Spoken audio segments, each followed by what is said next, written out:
lâu về in Christmas a hair chuộc tuôn ta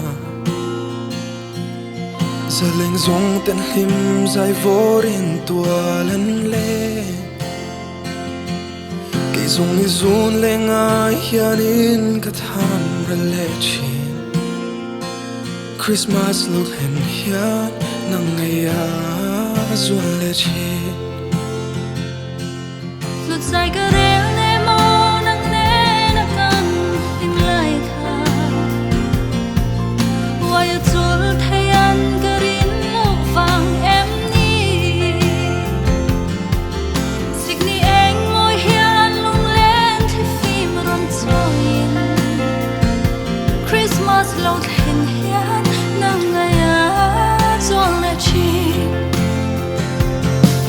Chín thế san tai nè man Chuan dài rèn cà rèl thay lâu thì tel lâu chuan Tôn mang á i trang beli Và nàng el tên min lâu zom về Christmas lâu khen hiền nắng ngày á xuân lệ chi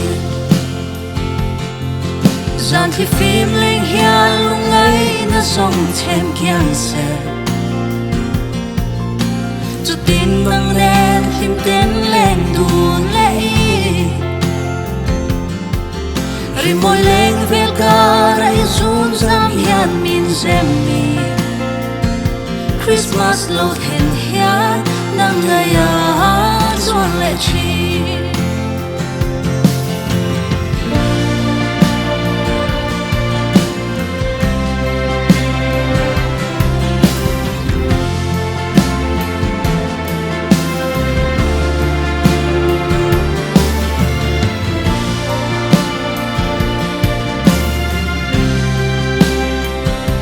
Cứ mãi trên thế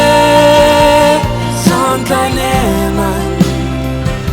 Chuan dài rèn cà rèl thay lâu thì tel lâu chuan Tôn mang á i trang beli Và nàng el tên min lâu zom về Christmas lâu khen hiền nắng ngày